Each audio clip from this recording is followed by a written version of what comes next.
welcome back from that short break. Are you still live on Bookworm? We are coming to you live from our studio here at Media 7 of Atomic Heart Road. We are proudly brought to you by Bookworm Consult and powered by Media 7 Group of Companies, your number one broadcast and communication platform solutions. And we are ably sponsored by Doxa Open University, Ghana's number one practical media school, and Rantre Growth In. For the very best when it comes to parties, weddings, every menu that you need from Rantre Growth In, just contact them on 0302 947 542 0302 947 542 or 0554 865 150 0554 865 150. We're still live on Bookworm, and our next contestant, ladies and gentlemen, is Edwin Brew.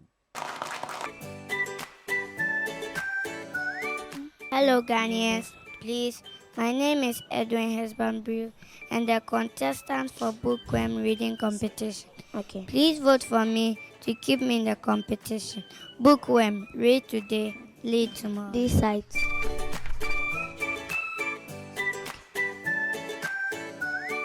See what you have. Any of them.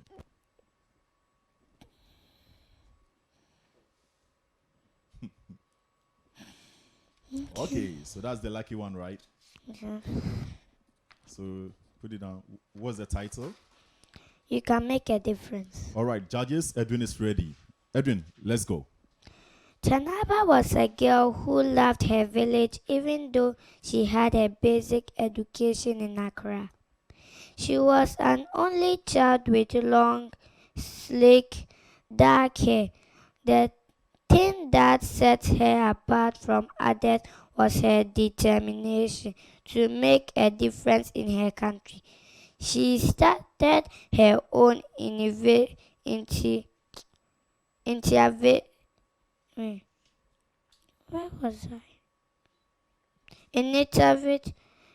to help with water poverty in her country.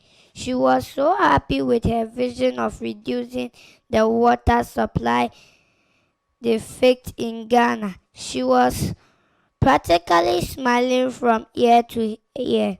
Her main drive to do this was to help those who were less privileged than her where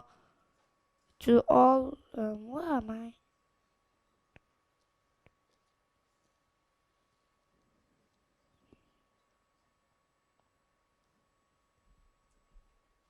Any challenge, Edwin? Yeah, I can't see where I was. Okay, so you start from paragraph 3. She started her initiative. She started her initiative. He started her initiative. Okay, by raising a small sum of money. Nothing much, but every penny counted. Chandler created an amazing presentation on why people should be more aware of current water defects. All right, thank you so much, Edwin. Mr. McCarthy, Edwin. Yes, please. Good. So you have done very well, but next time you are not able to pronounce the word, just skip it and continue, okay? All right. So I hope to see you soon. Well done. All right, thank you so much, Edwin. So to keep Edwin in the competition, continue to log on onto your Speak Up app or *365 *366 hash. Then you vote for Edwin. Next, ladies and gentlemen, our contestant.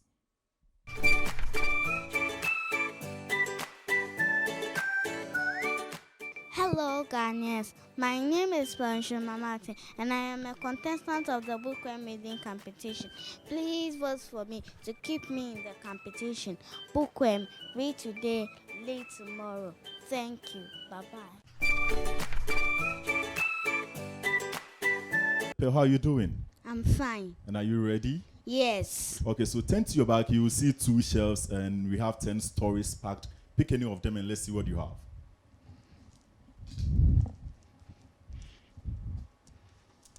Okay.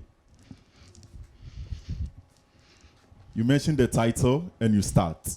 Rapunzel. On a hill in the countryside, there was a wood. By the wood, there was a cottage. It was a small stone cottage, slightly round looking. surrounded by a green wooden fence. The garden was small and a little unkempt. In the cottage lived a man and a woman. The man and the woman had one single wish. They wished for a beautiful baby girl. They longed to hold her, comfort, and keep her safe. And they felt sure, more sure than anything in their whole world, that they would make wonderful parents. Upstairs, at the back of the cottage, there was a window. The window looked down the hill, over a field, and onto a magnificent garden field with the most beautiful and delicious rampion, a wild plant known as Rapunzel, with spinach like leaves and the roots of a pansnip. The garden was surrounded by a high wall and belonged to the wicked and most powerful of all witches. Not a single soul had ever set foot in the garden for fear of the deadly consequences. One day, the woman caught sight of the rapium from the top window of the cottage. The plum green leaves and purple flowers seemed to mesmerize her. As I have enchained my magic All right, spell, thank you so much, Pearl. Judges? Well, Madam how are Nancy. you? I'm fine. Good. You look a bit tensed. Eh? There's a competition, so you should take your time while you read, okay? Good. You've done so well, so we'll be expecting you in the next round. Good. All right, thank you so much, Pearl. You can join mommy or dad backstage, okay? Okay. All right, so to keep Pearl in the competition, all you need to do is to dial *365 *366 hash, and then the next page you dial is BW37. That is Pearl's code BW37, and you can vote as many as you want. 50, 100, just vote for her to keep her in the competition. Ladies and gentlemen, our next contestant is Albertina Labi.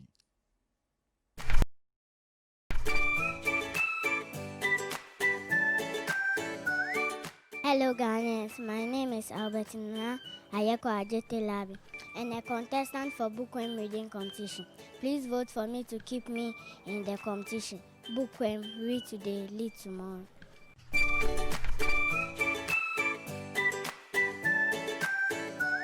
All right, so we have Albertina here. Tina, how are you doing? I am fine. And are you ready for us? Yes. Okay, so turn to your back. You will see two shelves there. We have 10 stories, your left and right. Pick any of them and let's see what you have. Okay. So you mentioned the title and you start. Judges, Albertina is ready for you. The title of my story is Rapunzel. On a hill in the countryside, there was a wood. By the wood, there was a cottage. It was a small stone cottage, slightly run down, looking surrounded by a graining wooden fence. The garden was small and a little unkept. In the cottage lived a man and a woman. The man and the woman had a single wish. They wished for a beautiful baby girl. They longed to hold her, comfort, and keep her safe. And they felt sure, more sure than anything in their whole world, that they would make wonderful parents.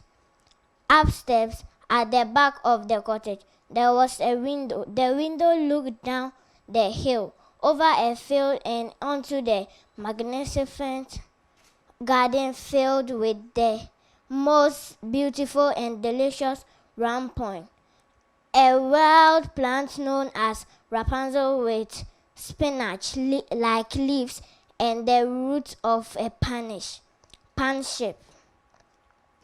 The garden was surrounded by a hill wall and belonged to the wickedest and most powerful of all witches.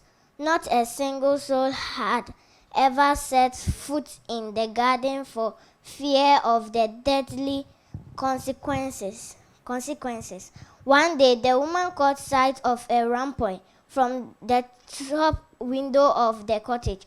The plum green leaves and purple flowers seemed to mesmerize her. All right, thank you so much, Albertina. Miss Entry. Albertina. Yeah, Yeah, look here. How are you? I'm fine. Okay, so you did well, and we hope to see you in the next competition, the next round, okay? Thank But don't stop reading. Keep on reading, huh? you. Okay. Okay. All right, so to keep Albertina in the competition, all you need to do is to dial *365 *366 hash, and then the next page you dial her code, that is BW38, and you can vote as many as you want. It's still live on Bookworm. Next, ladies and gentlemen, is Yvette Esinam.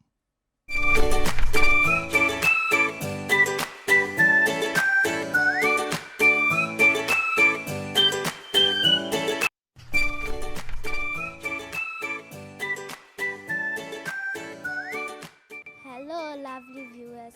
I am Yvette Esinam Afonope. I am 8 years old.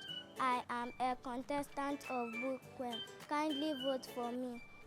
Bookworm, read today, live tomorrow. Yay!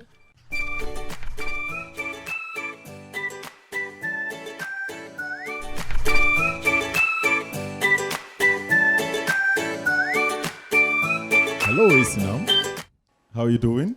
Please, I'm fine. You are fine. All right. So 10 back, we have some shelves too, and each contain 5 story, making 10.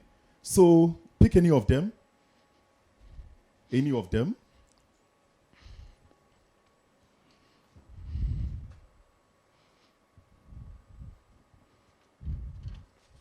Okay. So you tell us the title and you start to read. Okay? Judges, Yvette is ready. Your child needs you. A man came home from work late, tired and impregnated, to find his 5-year-old son waiting for him at the door. Son, Daddy, may I ask you a question? Yes, sure. What is it? Replied the man. Daddy, how much do you make an hour? That's none of your business. Why do you ask such a thing? The man said angrily, Son, I just want to know. Please tell me, how much do you make an hour? Dad, if you must know, I make Ghana 20 an hour. Or the title boy replied, with his head down, looking up, he said, Daddy, may I please borrow 10 cedi? The father was furious. If the only reason you ask that is so you can borrow some money to buy a silly toy or some other nonsense, then you march yourself straight to your room and go to bed. Think about why you are being so selfish. I work hard every day for such this childish behavior. The little boy quietly went to his room and shut the door. The man sat down and started to get All right. Thank you so much, Yvette. Yvette, how are you? Please, I'm fine. You were a bit tense. No. Now go on your sheet, the first line. A man came home from work late, tired and irritated. Pronounce it irritated. Irritated. Very good. You've done so well. So we wish to see you in the next round. Okay? Okay. Good. All right, thank you so much, Yvette. In a hurry to go. So to keep her in the competition, all you need to do is to dial *365 *366 hash, and then her code BW39. Ladies and gentlemen, our next contestant is Lisa Chei.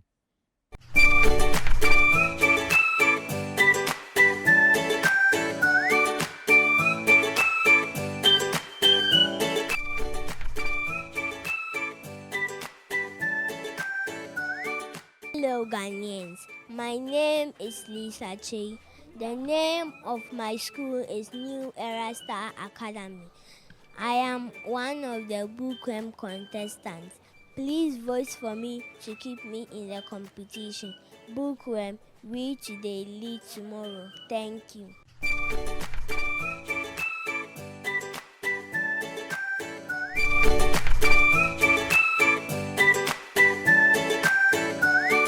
So Lisa is right here with us. Lisa, how are you doing? I'm fine. Are you sure you're fine and are you ready for us?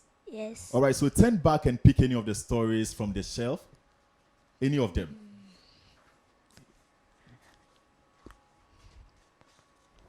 Okay. So you tell us the title and you start to read.